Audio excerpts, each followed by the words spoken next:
Dan kita kalau lihat, jangan lihat CPNS-nya, lihat P3K-nya ya. Jadi seperti yang disebutkan tadi oleh beberapa pemateri, kompetensi teknis, manajerial, sosiokultural, dan wawancara.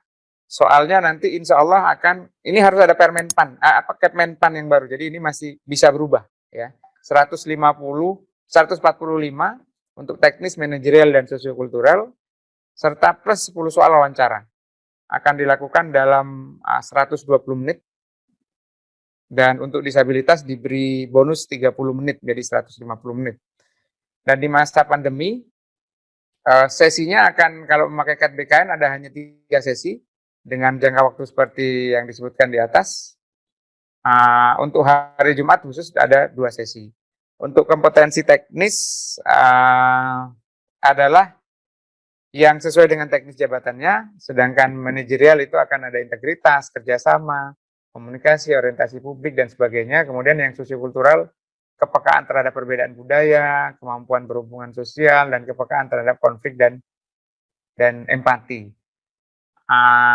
Kalau di tes CPNS kan ada TWK, tes wawasan kebangsaan, TIU, tes intelijensia umum, kemudian TKP, tes karakteristik pribadi. Kira-kira TIU itu akan sama dengan kurang lebih kompetensi teknis. Kemudian yang manajerial itu beberapa TKP, kemudian sosiokultural beberapa TKP dan TWK. Gitu ya. Jadi itu kira-kira. Dan kemudian saya sampaikan lagi seperti Bu Lia tadi sampaikan, kita mengintegrasi data. Jadi beberapa data yang sudah ada pemilik datanya itu akan digunakan sebaik mungkin. Iya. Oke. Kemudian, khusus seleksi masa pandemi ini yang menjadi perhatian khusus memang, karena ada varian-varian baru yang memungkinkan kita harus lebih hati-hati gitu ya. Ada versi India, alfa, beta, gamma gitu, alfa, beta, delta gitu ya. Dan katanya menular lebih cepat, masa inkubasi lebih cepat, tidak mudah dideteksi, tersebar di beberapa wilayah, dan memerlukan kehati-hatian yang lebih. Oleh karena itu, ini mungkin beberapa tindakan yang perlu kami antisipasi dari awal. Dan untuk mencegah kerumunan yang masif, kami dalam tanda kutip mewajibkan instansi daerah untuk membuat titik lokasi mandiri atau sharing mandiri, sehingga dia tidak harus terlalu banyak berpindah hanya untuk melakukan seleksi gitu, tidak harus di titik lokasi BKN. Nah, untuk yang pusat ada beberapa kementerian dan lembaga yang sudah menyatakan akan mendirikan titik lokasi mandiri. Nah, sayangnya, ini saya sampaikan sayangnya, Kementerian Keuangan belum sama sekali menyampaikan informasi mau di titik lokasi mana mandirinya, karena kalau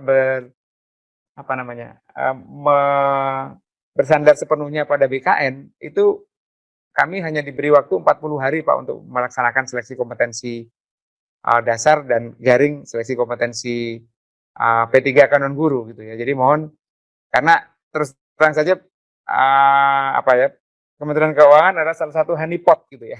Ini yang perlu diantisipasi lebih lanjut, karena kalau bisa-bisa hanya mengurusi CPNS dan P3K Kementerian Keuangan sudah habis 2 bulan sendiri gitu BKN. Nah, ini mohon perkenan Pak Karun nanti untuk mengantisipasi hal ini. Nah, kemudian, sebelum itu saya terima kasih karena Kementerian Kesehatan termasuk salah satu dari 32 KL yang sudah memberikan naskah soalnya untuk SKB, seleksi kompetensi bidang CPNS, dan seleksi kompetensi untuk P3K non guru ya. Sementara yang Kementerian Keuangan belum, saya nggak tahu kapan jadwalnya lagi. Kemudian ini prosedur pelaksanaan seleksi dengan KET BKN dengan protokol kesehatan sesuai dengan surat edaran Kepala BKN nomor 7 2021. Prinsipnya kami akan mencegah kerumunan sejauh mungkin. Jadi peserta datang nomor 1 dengan masker, yang kedua di drop off saja. Jadi bapak, ibu, pacarnya, suaminya, istrinya nggak perlu ikutan ke sana, langsung out ke rumah masing-masing. Kemudian kami akan lakukan nomor 3, pengecekan suhu badan. Kalau lebih dari 37,3, dicek lagi sampai 2 kali. Kalau sudah turun, maka dia akan ditempatkan bukan di normal room, bekerja sama bareng-bareng dengan yang lain, tapi ada di hot room. Nah, untuk di titik lokasi kami akan mewajibkan bagi BKN dan titik lokasi mandiri untuk menyediakan 3 jenis ruangan. Pertama, normal room untuk mereka yang tidak sakit dan sehat, gitu ya, tidak menunjukkan gejala-gejala apapun, suhu di bawah 37,3. Kemudian yang kedua, hot room bagi mereka yang tetap setelah 2 kali pemeriksaan suhu badan tetap di 37,3 tetapi negatif COVID. Yang ketiga adalah COVID room, di mana mereka waktu sebelumnya sudah menyatakan diri sebagai penderita COVID, tapi kemudian negatif, penyintas, tetapi suhu badannya di bawah 37, itu masih kami masukkan ke ruang yang COVID, gitu ya. Kurang lebih mungkin sekitar 1 atau 2% dari kapasitas maksimal. Kemudian nomor 4, pemeriksaan dokumen, pemberian PIN registrasi. Ketika pemeriksaan dokumen, kami menggunakan fitur face recognition supaya tidak banyak menyentuh, banyak buka masker dan sebagainya, dan kemudian setelah menunggu di ruang steril, mengerjakan ujian, dan kemudian selesai.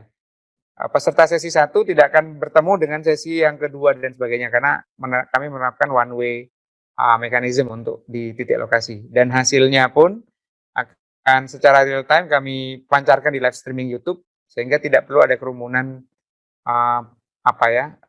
keluarga yang melihat di sana.